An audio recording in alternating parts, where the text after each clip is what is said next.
Good evening to all my viewers, this is Shivani Kapoor and आप देख रहे हैं क्रिकेट मेडन। तो भाई इस वीडियो में हम डिस्कस करने वाले हैं कल न्यूजीलैंड और श्रीलंका के बीच में मैच हुआ, उसका पाकिस्तान वालों को इतना इम्पैक्ट हो गया दैट आज पूरी पाकिस्तान की पब्लिक रो रही है एंड अपसेट है एंड एक्चुअली मैच जिन कंट्रीज के बीच में था उनकी पब्लिक उतना नहीं रिएक्ट कर रही है जितना आज पाकिस्तान के लोग रिएक्ट कर रहे हैं, उनके जर्नलिस्ट रिएक्ट कर रहे हैं। तो भाई हम ये वीडियो एक डेडिकेटेड वीडियो बनाएंगे अपने पाकिस्तान के व्यूअर्स के लिए जो एक्चुअली आज बहुत डिसअपॉइंटेड हैं एंड हार्ट ब्रोकन है एंड वो एक रीजन चाहते हैं, एक्सप्लेनेशन चाहते हैं कि भाई उनकी टीम जो वर्ल्ड नंबर 1 थी, उनके बैटर जो वर्ल्ड नंबर 1 थे, बॉलर कुछ टाइम पहले वर्ल्ड नंबर 1 थे, तो उनके साथ ऐसा हादसा कैसे हो गया दैट बिना सेमीफाइनल के क्वालिफिकेशन के वो वापस कैसे आ रहे हैं अपनी कंट्री वापस चले जाएंगे जैसे ही 11 नवंबर को उनका मैच खत्म होगा। तो इस वीडियो में कुछ मैं रीजंस बताने वाली हूँ, क्या पता आप कुछ रीजन से अग्री करें, क्या पता नहीं करें। तो आप नीचे अपने कमेंट्स में मुझे जरूर बताइएगा कि आप मुझसे अग्री करते हैं या नहीं करते, या कोई और रीजंस आपको लगते हैं कि पाकिस्तान क्रिकेट की डाउनफॉल के वजह से। सो सबसे पहले रीजन जो मैं हिट करना चाहूंगी वो है कि लैक ऑफ प्रेपरेशन। तो मुझे ऐसा लगता है कि ओडीआई क्रिकेट के लिए पाकिस्तान के जो प्लेयर्स थे they were not very well prepared, क्योंकि ज्यादातर ये क्रिकेटर्स मेनली T20 क्रिकेट खेलते हैं वरना टेस्ट क्रिकेट खेलते हैं जो इनकी होम सीरीज होती है। ओडीआई क्रिकेट में ज्यादा इनका फोकस नहीं रहता है and because of that ODI cricket को या तो ये T20 जैसे अप्रोच करते हैं या एक टेस्ट क्रिकेट की तरफ से अप्रोच करते हैं। They do not approach ODI cricket as ODI cricket. So ODI cricket में आप लोगों को समझना होगा दैट अलग तरीके से प्लानिंग होती है। एक फर्स्ट पावर प्ले होता है जहां हार्ड हिटिंग करनी होती है या कंट्रोल्ड बॉलिंग करनी होती है। देन बीच के मिडिल ओवर्स होते हैं जो सबसे ज्यादा क्रूशल होते हैं वहां आपको रन्स कंट्रोल करने पड़ते हैं एंड एंड के 10 ओवर्स होते हैं जो अगेन पावर प्ले के आ जाते हैं जहां अगेन आपको हिटिंग के मोड में जाना होता है। तो इस तरीके से पूरी जो इनिंग्स प्लान की जाती है, एग्जीक्यूट की जाती है, उसके लिए स्पेशलिस्ट प्लेयर्स डेवलप किए जाते हैं। अब अगर इंडिया की आप बात करें तो इंडिया ने ये प्रेपरेशन 2 साल पहले ही शुरू कर दी थी। जब राहुल द्रविड़ को कोच बनाया था, रोहित शर्मा को कैप्टन बनाया था, उनको एक सिंपल टास्क दिया गया था कि भाई आप लोगों ने 10 साल से टूर्नामेंट नहीं जीता है, आईसीसी का कोई इवेंट, तो अभी आप फोकस करेंगे कि आईसीसी का इवेंट आपको कैसे जीतना है and the focus has to be on the World cup.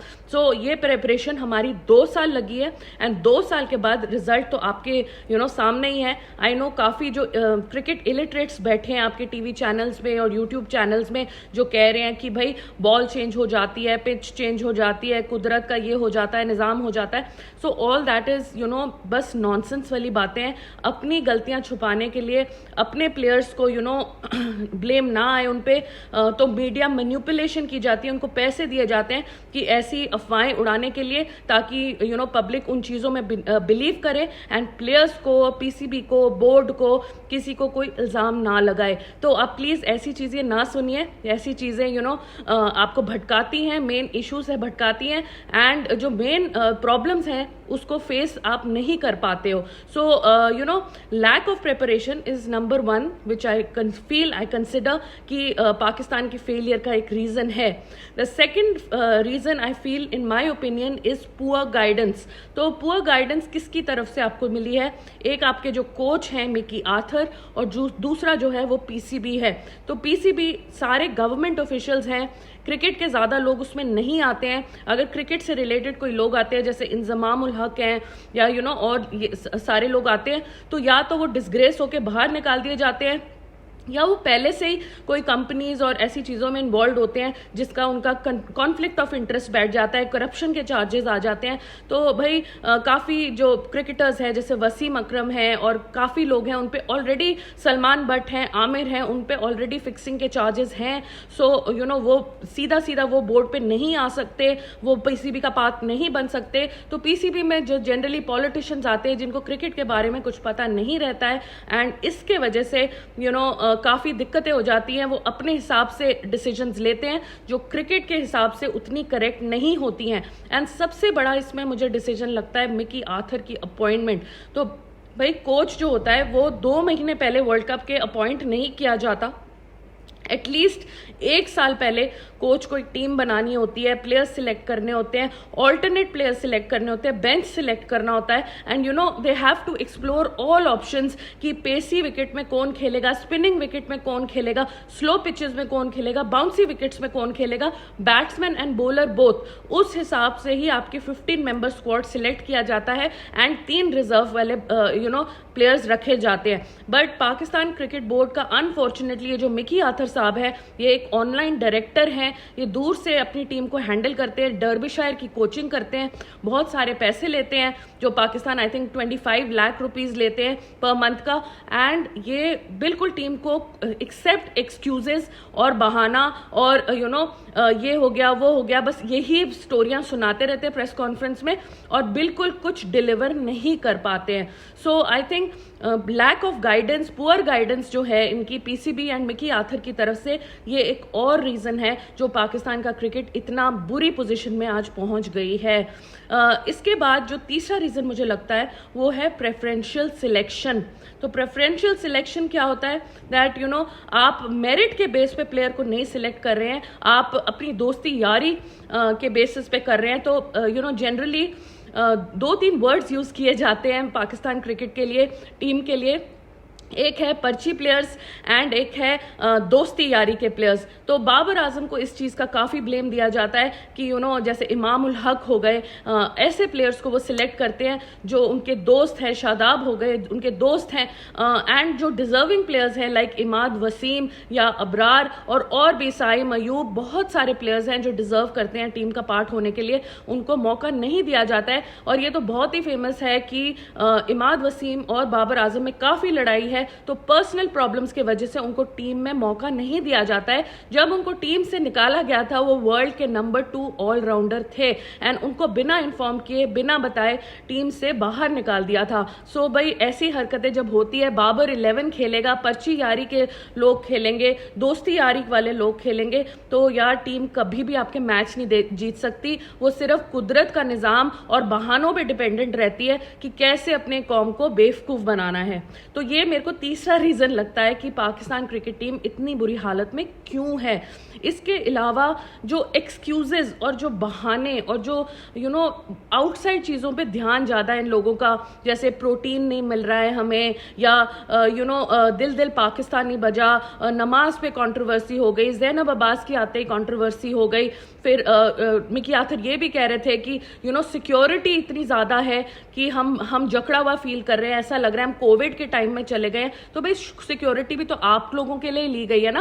World cup शुरू होने से पहले तो आपके बोर्ड बोल रहा था, आपकी गवर्नमेंट बोल रही थी कि सिक्योरिटी में हमारे प्लेयर्स की सिक्योरिटी की अश्योरेंस दीजिए। तो इंडिया गवर्नमेंट ने टाइट सिक्योरिटी रख ली उनके लिए कि किसी तरह की कोई परेशानी ना हो। तो उसके बाद उसमें भी आप कंप्लेन कर रहे हैं कि हमें जकड़ा हुआ फील हो रहा है। अभी तो आपके प्लेयर्स मॉल में भी घूमने गए थे, अभी वो बाहर भी खाना जाते हैं, चीजें देखने जाते हैं। मतलब और कितनी आपको फ्लेक्सिबिलिटी चाहिए। होटल में आप पूरा घूम सकते हैं, कोई प्रॉब्लम नहीं है। आपको अच्छे 5 स्टार होटल्स में बिठाया जा रहा है, रहाया जा रहा है। सो आई डोंट थिंक ऐसी एक्सक्यूजेस बनानी चाहिए। और अगर एक्सक्यूजेस बंदे बनाते हैं तो मतलब वो मेन इशू को डिस्कस नहीं कर रहे हैं। आप ये बताइए कि आपने कुलदीप यादव के अगेंस्ट क्या स्ट्रैटेजी बनाई थी, आपने बुमराह के अगेंस्ट क्या स्ट्रैटेजी बनाई थी, आपने वर्ल्ड के टॉप बॉलर्स के अगेंस्ट क्या स्ट्रैटेजी बनाई थी, आपने फखर जमन को, अपने बेस्ट प्लेयर को, अपने बेस्ट ओपनर को नीदरलैंड्स के मैच के बाद क्यों ड्रॉप कर दिया, आपने इमाम उल हक को बार बार क्यों खिलाया।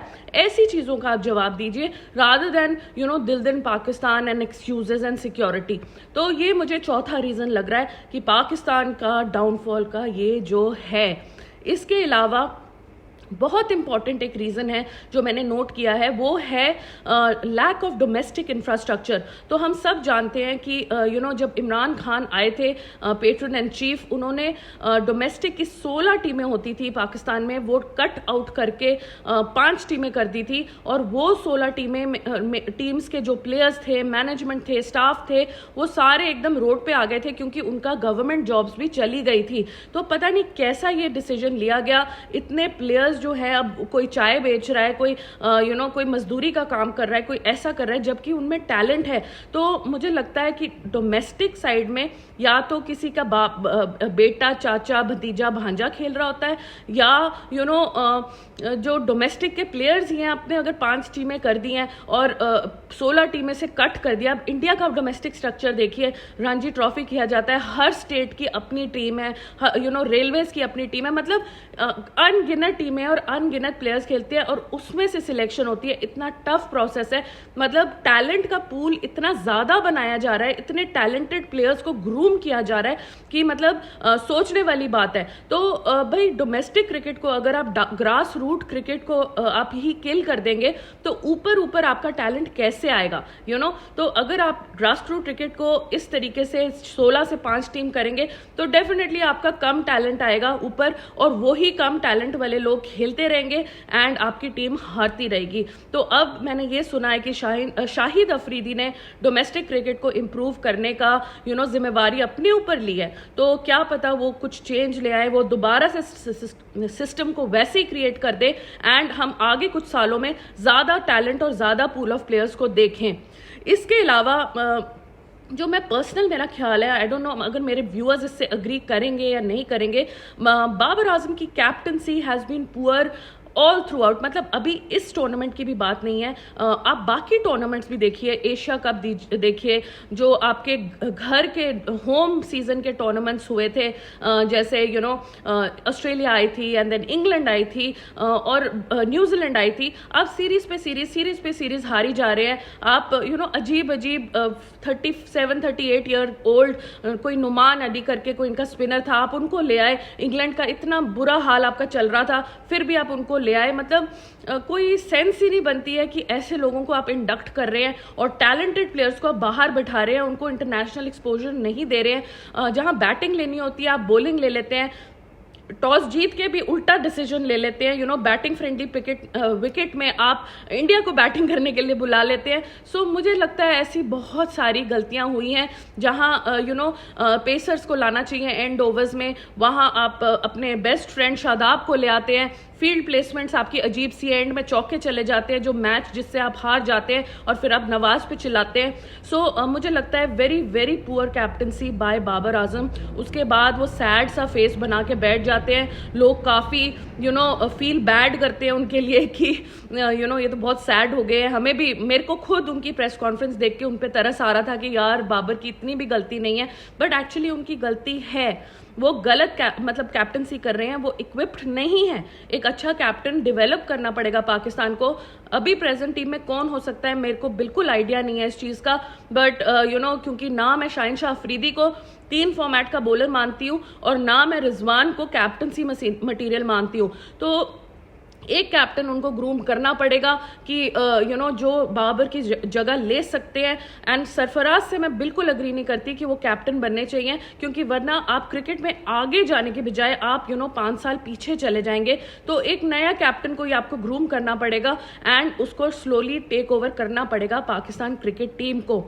इसके अलावा बिकॉज काफ़ी पॉलिटिक्स चलती है टीम में और सिलेक्शन दोस्ती यारी में होती है, तो काफ़ी इन फाइटिंग रहती है। पाकिस्तान प्लेयर ड्रेसिंग रूम पे काफ़ी आपस में लड़ते रहते हैं। कितनी खबरें आती हैं रिजवान की, बाबर आजम की शाहिन शाह अफरीदी से लड़ाई हो गई, इमाम उल हक की हो गई, रिजवान की हो गई। तो काफ़ी इन फाइटिंग है टीम्स में, और ऐसा तब होता है जब आपकी टीम कंटिन्यूसली मैचेस हार रही हो। तो बिकॉज पाकिस्तान काफ़ी मैचेस हार रही है, एशिया कप के भी, वर्ल्ड कप के भी, तो काफ़ी ब्लेम गेम चलता है, आपस में लड़ाइयाँ चलती हैं, वीडियोज़ लीक हो जाती हैं, काफ़ी कुछ ड्रामा चलता रहता है जो पब्लिक के सामने नहीं आना चाहिए, लेकिन फिर भी वो आ जाता है। So that is quite unfortunate. और अगर आपकी टीम एक यूनाइटेड टीम जैसे नहीं खेलेगी, यूनिटी के साथ नहीं खेलेगी, तो आप कभी भी मैचेस नहीं जीत सकते। इसके अलावा मतलब ये कहने की बात थोड़ी अजीब सी है, मैं ऐसी चीज़ नहीं बोलूँगी, लेकिन अब मुझे सोचने में मजबूर हो गया है कि एजुकेशन, एक्सपोजर और मीडिया मैनेजमेंट स्किल्स कितनी इंपॉर्टेंट होती है एक प्लेयर के और क्रिकेट की डेवलपमेंट में। मतलब अगर आपकी एक बेसिक लेवल ऑफ एजुकेशन भी नहीं है तो क्या आप स्ट्रैटेजिक डिसीजंस, कैलकुलेटिव डिसीजंस, चालाकी वाले डिसीजंस ले सकते हैं?